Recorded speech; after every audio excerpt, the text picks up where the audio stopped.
Motion.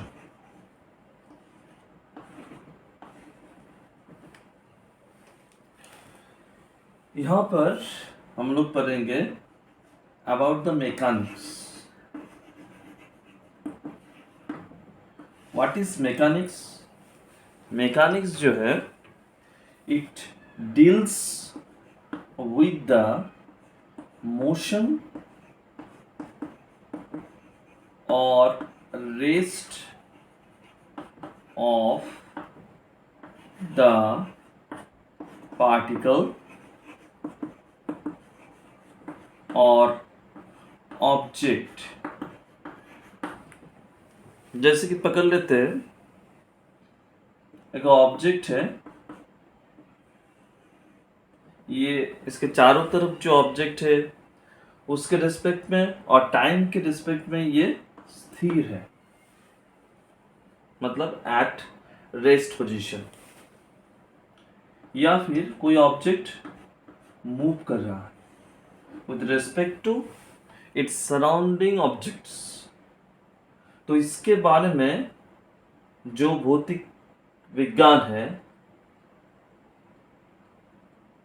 जिसमें इसका चर्चा होगा, that is called mechanics। that is called mechanics। now the mechanics can be divided into 3 parts। क्या क्या है? नंबर 1 जो है that is statics। नंबर 2 जो है this is number 1। नंबर 2 जो है that is kinematics। और नंबर 3 जो है वो है dynamics. that is dynamics। number 3। now what is statics?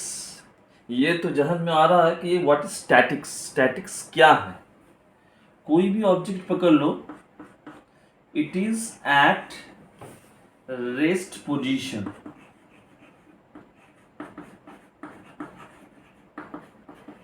Rest position. तो ये अगर रेस्ट पोजीशन में रहा तो इसके ऊपर कोई ना कोई फोर्स ऐड कर रहा है।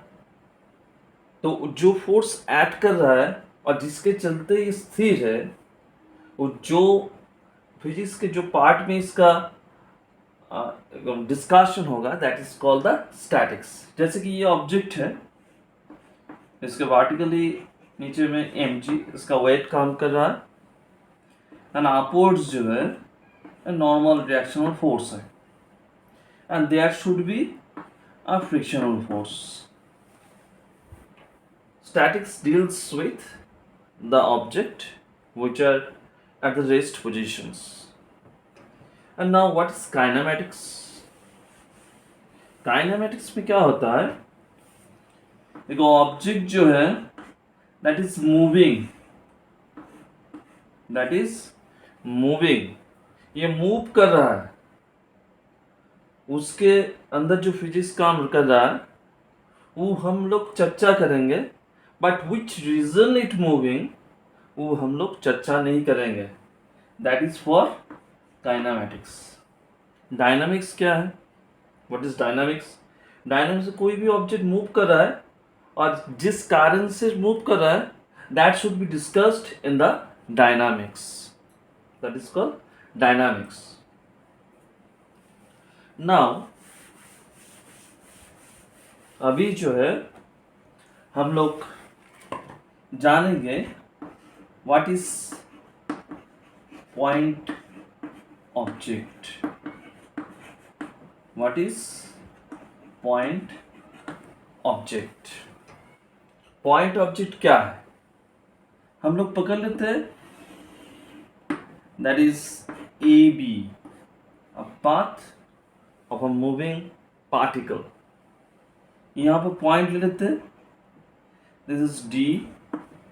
यहाँ पर जो है ये जो डी पॉइंट है या फिर पार्टिकल है, उसका डायमेंशन जो है वो जितना डिस्टेंस जा रहा है उसके रिस्पेक्ट में इसका डायमेंशन नेग्लिजिबल है, तो ये अगर हुआ that is called the point object.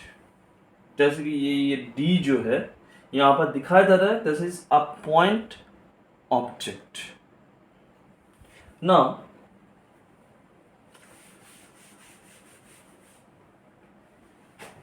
there is no absolute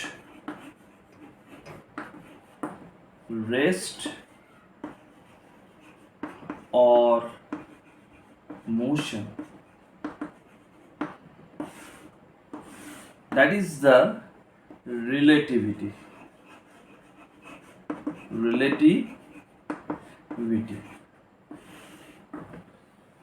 कोई भी ऑब्जेक्ट हम पकड़ ले,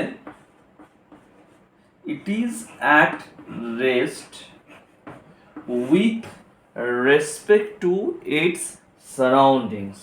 कोई भी ऑब्जेक्ट ले लेते हैं, उसके चारों तरफ जो ऑब्जेक्ट है उसके रिस्पेक्ट में इसका पोजीशन नहीं चेंज हो रहा है, एंड टाइम के रिस्पेक्ट में भी इसका पोजीशन चेंज नहीं हो रहा है। तो ये रेस्ट में है on the surface of the earth.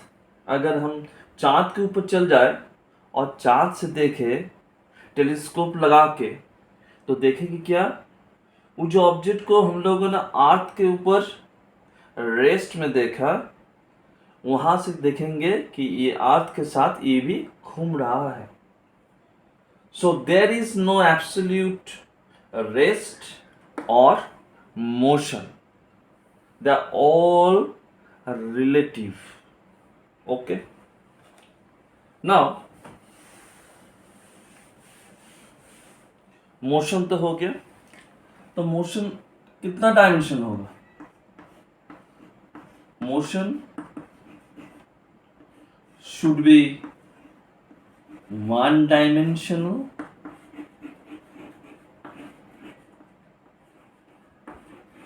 it may be two-dimensional,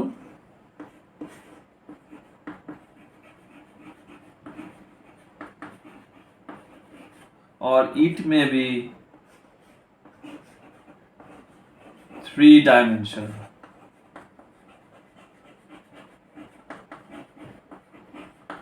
तो वन डायमेंशनल में क्या होगा, कोई भी एक्सिस पकड़ लो, it may be X, may be Y और मे बी जेड, उसके ऊपर से एक चीटी मूव कर रहा है। It can only move through the x axis और वाई एक्सिस और Z axis. So that kind of the motion is called the one dimensional, क्योंकि एक ही डायमेंशन पकड़ के ये चीटी चल रहा है। अगर चीटी को फ्लोर के ऊपर छोड़ दिया जाए तो there should be two axis. क्या क्या है, X O X dashed and Y O Y dashed. तो चीटी जो है दोनों एक्सिस जो है उसके बराबर ये मूव कर सकता है, that is called the two dimensional motion. Now what is three dimensional motion? If we consider the three axes x, y and z, चीटी का पैर निकल आया और चीटी हवा में उड़ रहा है, so it can move through the three axes x, y and z, and we recurse the x, y and z to define its position। ये जिस भी पोजीशन में होगा उसको डिफाइन करने के लिए we should consider the three coordinates X, Y and Z. So that is called the three dimensional motion. Okay, now motion तो हो गया, तो there should be a physical quantities. वहां पर क्या है, फिजिकल क्वांटिटीज है। क्या क्या है? Number one is the speed. What is speed? We know what is speed. Speed जो है that is equals to distance covered by time. Distance covered by time, that is speed. Now तो speed जो है, speed को हम लोग number 1 is the uniform speed. Uniform speed. What is uniform speed? Uniform speed क्या है? ये को लाइन ड्रॉ कर लो. Now divide it into 3 equal parts.